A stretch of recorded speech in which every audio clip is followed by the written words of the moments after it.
जय हिंद दोस्तों, आज पढ़ने वाले हम पूर्णांकों पर गुणन यानी कि पूर्णांक मल्टीप्लिकेशन ऑफ इंटीजर्स।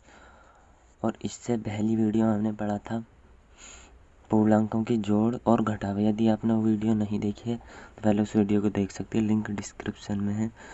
और पूर्णांकों पर गुणन इस वीडियो को देखने के बाद आपसे कोई भी क्वेश्चन आपके बुक का नहीं बचेगा, चाहे आपके पास कोई सी भी किताब है। तो पहले वीडियो ध्यान से देखना और फिर उसके बाद क्वेश्चन करना। तो सबसे पहले इसके नियम देख लेते हैं। नियमों के आधार पर ही क्वेश्चन बनाए जाते हैं, तो इसलिए नियम समझने जरूरी है। तो सबसे पहले नियम है, यदि दोनों पूर्णांक समान चिन्ह यानी कि दोनों धनात्मक हों या दोनों ऋणात्मक हों, तो हम दोनों की गुणा चिन्हों की अपेक्षा करते हुए और गुणनफल में प्लस का चिन्ह लगाते हैं। जैसे यहाँ पे देखो, दोनों यानी कि दोनों पूर्णांक धनात्मक हैं, तो इनकी गुणा करने इनके जो प्लस का चिन्ह लगाएंगे और फिर इनके गुणा कर देंगे। गुणा करने के बाद जो आएगा वही आंसर। ऐसे यहाँ पे दोनों चिन्ह समान यानी कि दोनों माइनस माइनस के, तो इनकी गुणा जो करेंगे, अब इन दोनों गुणा करेंगे तो कितना आएगा, 18 दूनी 36, 36 का 6 18 दिया 54, 54 और 3 57 यानी कि 576 यानी कि प्लस का आएगा। तब नियम नंबर 2 क्या है, यदि दोनों पूर्णांक असमान चिन्ह यानी कि एक ऋणात्मक हो और दूसरा धनात्मक हो, तो चिन्हों की अपेक्षा करते हुए गुणा करते हैं और गुणा में माइनस का चिन्ह लगाते हैं। उदाहरण के लिए देखो, जैसे यहाँ पे एक पूर्णांक ऋणात्मक है और दूसरा धनात्मक, तो इनके गुणा करने के बाद जो आएगा वो माइनस का आएगा। तो देखिए, चलिए गुणा करते हैं। तो गुणा या तो डायरेक्ट करते हैं यदि आपको 25 का पहाड़ याद है, यदि नहीं है याद तो क्या करते हैं, इन क्वेश्चनों ऐसे करते हैं, 36 यहाँ पे लिखो और 25 यहाँ पे और दोहरे गुणा बना दो। अब तो हल कर सकते हैं ना। 5 संग 30 का 0, 5 दिया 15 और 3 18, गुणा का चला 2 संग 12 का 2 और फिर 2 दिया 6, 6 और 1 7। अब 0 का 0 8 और 2 10 का 0 7 और 1 8, 8 और 1 9। तो ऐसे कर सकते हैं गुणा। यदि आपसे ऐसे नहीं आती है तो कितना आ जाएगा यहाँ पे 900।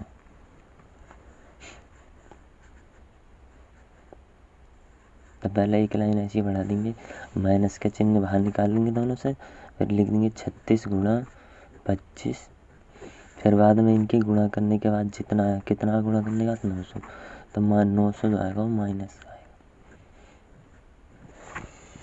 अब दूसरा क्वेश्चन देखते हैं। यहाँ पे भी एक धनात्मक पूर्णांक है, एक ऋणात्मक पूर्णांक, तो इनकी गुणा करेंगे, अलग चिन्ह जो है उससे बाहर निकाल लेंगे और इन दोनों गुणा में लिख देंगे 28 गुणा 23 और इनकी गुणा कर देंगे। चाहे तो आप डायरेक्ट गुणा कर सकते हैं, यदि आपसे डायरेक्ट गुणा नहीं हो रही है तो इन्हें ऐसे लिख के गुणा कर सकते हैं 28 और 23। तो 3 8 24 का 4 और 3 दूनी 6 और 2 8। अब गुणा का चिन्ह लगाओ, 2 8 16 का 6 और 2 दूनी 4, 2 दूनी 4, 4 और 1 5, 4 का 8 और 14 का 4 5 और 1 6, कितना है 614। तो यहाँ पे 614 जो है वो ऋणात्मक आया, यानी माइनस के चिन्ह ऐसे आ जाएगा यहाँ पे 614, यही आंसर।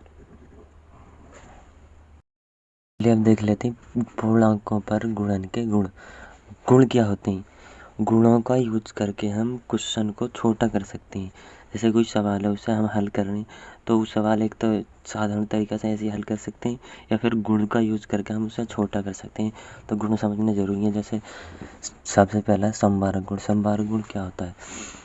दो पूर्णांकों का गुणन सदैव एक पूर्णांक ही होता है। यानी कि कोई दो पूर्णांक, मान लो ए और भी दो पूर्णांक है, जैसे ए और बी दो पूर्णांक है, तो इनकी जो गुणा करने के बाद आएगा वो भी पूर्णांक ही आएगा। जैसे यहाँ पे ले लो, जैसे 2 गुणा ए, ये दोनों पूर्णांक मान लो, तो इन दोनों की गुणा करने के बाद जाएगा 2 कम 2, यानी कि ये भी एक पूर्णांक ही है। या फिर और 3 गुणा 2, ये ले लो। अब ये दोनों पूर्णांक है, अब इन दोनों गुणा करेंगे 3 दूनी 6, तो ये भी एक पूर्णांक है। यानी कि पूर्णांक आ गया। इन दोनों की गुणा करने के बाद वो परिमेय संख्या या कुछ अपरिमेय संख्या ऐसा नहीं बनने का, पूर्णांक ही होगा। नियम नंबर 2 है क्रम विनिमय नियम। देखिए क्रम विनिमय नियम क्या होता है, दो पूर्णांकों को गुणनफल सदैव समान रहता है चाहे उन्हें किसी भी क्रम में गुणा किया जाए। यानी कि ये कहना चाह रहे हैं कि दो पूर्णांक, मान लो ए और बी दो पूर्णांक हैं, ए गुणा बी, ये दो पूर्णांक है, तो इनको हम किसी भी क्रम में गुणा कर लें लेकिन गुणनफल जो है सदैव समान रहेगा। जैसे मान लो अब हमने ले लिया 5 गुणा 2, ये दोनों पूर्णांक है, ठीक है, और इनकी हम गुणा कर रहे हैं, तब 5 दूनी 10, कितना आ रहा है इनके गुणा करके 10। अब ऐसे हम इनका क्रम चेंज कर दें, यानी कि 2 गुणा 5 कर दें, तब भी ये 2 पंजे 10 ही रहेगा। क्रम विनिमय नियम का मतलब ये है। तो इस नियम को समझ चुके होंगे आप। अगला नियम है सहचार्य नियम। ये नियम बिल्कुल क्रम विनिमय नियम के समान है, केवल उसमें 2 पूर्णांक थे, इसमें 3 पूर्णांक हो जाएंगे। इसमें कह रहा 3 या अधिक पूर्णांकों का गुणनफल सदैव समान रहता है चाहे उन्हें किसी भी समूह में गुणा किया जाए। यानी कि इसमें 3 पूर्णांक भी हो सकते हैं या अधिक भी हो सकते हैं। जैसे हम मान लो ए और बी और सी 3 पूर्णांक हैं, तो इनके गुणा चाहे तो हम किसी भी क्रम में करें लेकिन गुणनफल जो है सदैव समान रहता है। चाहे मान लो पहले इन दोनों की कर लें तो तब भी गुणनफल समान आएगा, या फिर पहले इन दोनों की कर लें तब भी गुणनफल समान आएगा। जैसे पूर्णांक देके दिखाते हैं, जैसे ये 2 गुणा 5 गुणा 6, ये इधर ले लें 2 गुणा 5 गुणा 6, ये पूर्णांक ले लिए हमने। अब इनकी पहले हम इन दोनों की गुणा कर रहे हैं, ठीक है, तो 2 पंजे 10 और ये बचा तो इसे ऐसे लिख लेंगे 6। अब 10 की और 6 की गुणा करेंगे, 10 6 60, इनकी गुणा कर कितना है ऐसे इस समूह में 60। अब ऐसे ही इधर वालों की करेंगे, तो अब हम इस समूह में करें तो 2 ऐसे रन देंगे कि 5 6 30, अब 30 दूनी 60। देखो दोनों समूह में मतलब कैसे भी गुणा कर लें आंसर कितना आ रहा, सेम आ रहा। तो क्रम सहचार्य नियम का मतलब यही है, उसे हम किसी भी समूह में गुणा करें लेकिन जो गुणनफल से रहता है वो सदैव समान रहता है। अगला नियम गुणात्मक तत्समक।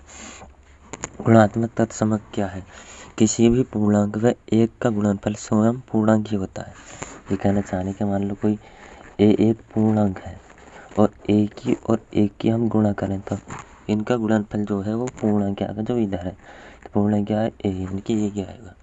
जैसे मान लो और कुछ लें, जैसे मान लो यहाँ पे मैंने माइनस के 17 ले लिए जो पूर्णांक, और इसकी गुणा हम 1 से करेंगे तो कितना आएगा, माइनस के 17 ही आएगा, सीधी सी बात है। ये कहना चाह रहा गुणात्मक तत्समक का मतलब। अगला नियम है गुणात्मक व्युत्क्रम। गुणात्मक व्युत्क्रम का मतलब कुछ देखो समझते हैं, किसी भी पूर्णांक और उसके व्युत्क्रम का गुणनफल 1 होता है। जैसे मान लो कोई पूर्णांक है, मान लो ए1 क्या है पूर्णांक, और इसका व्युत्क्रम क्या हो जाएगा, इसका व्युत्क्रम हो जाएगा, इसको 1 बटे में लिख दो तो ये हो जाएगा इसका व्युत्क्रम। तो यानी कि पूर्णांक और पूर्णांक के व्युत्क्रम का गुणनफल क्या होता है, सदैव 1। जैसे पूर्णांक लेते हैं कोई, जैसे मान लो 12 है एक पूर्णांक है, ठीक है, और इसका व्युत्क्रम लिया हमने यानी कि 1/12 है, तो इनका गुणनफल जो है वो सदैव क्या रहता है 1। अब इसकी जगह पे कोई भी पूर्णांक ले सकते हैं आप। अगला नियम है नियम नंबर 6 शून्य का गुण, यानी कि 0 का गुण। किसी भी पूर्णांक और 0 का गुणनफल 0 होता है। देखिए कहना क्या चाह रहा है, ए कुछ भी पूर्णांक है मान लो, और इसकी 0 से गुणा करें तो इनका गुणनफल 0 ही आएगा।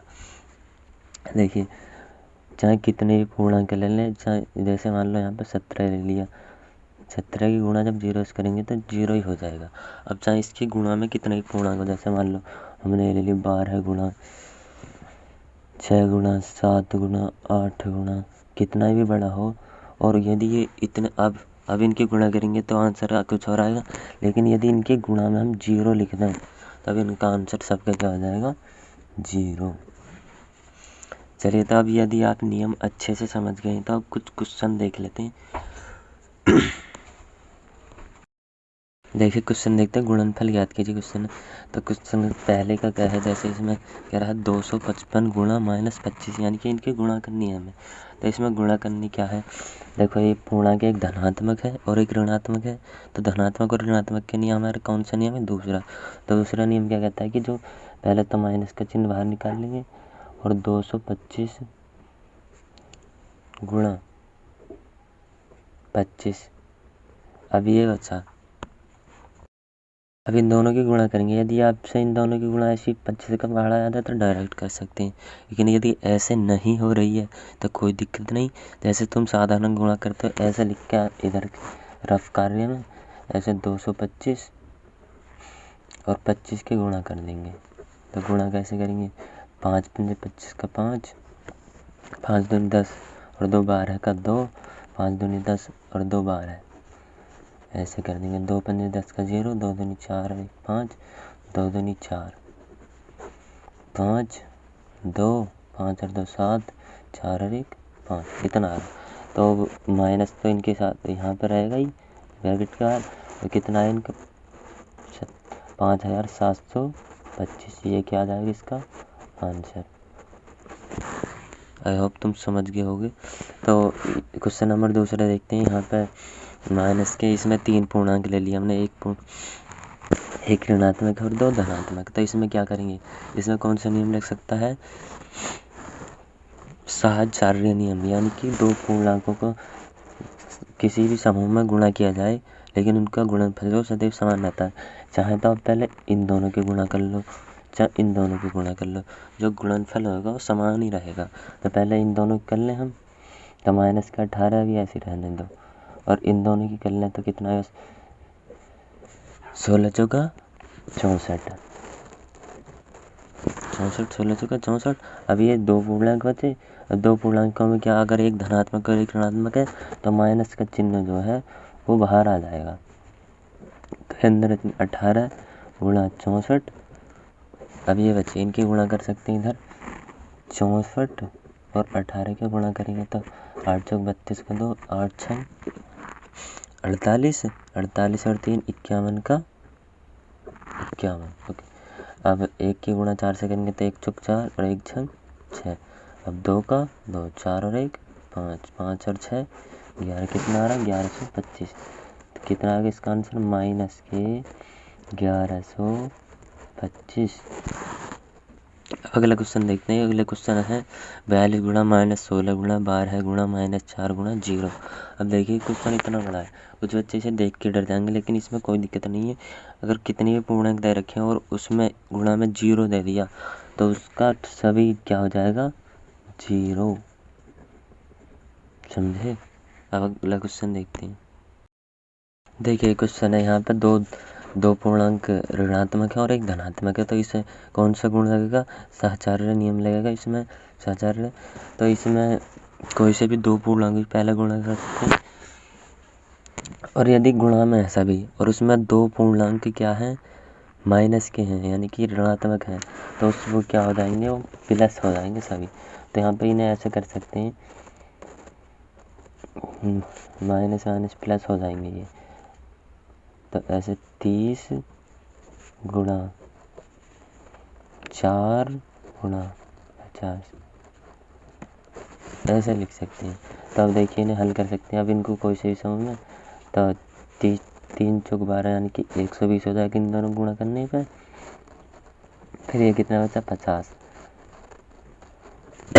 अब चाहे तुमसे ऐसा ना हो रहा था, इधर को लिख के 120 और 50 के गुणा कर सकते हो, या फिर डायरेक्ट भी कर सकते हो।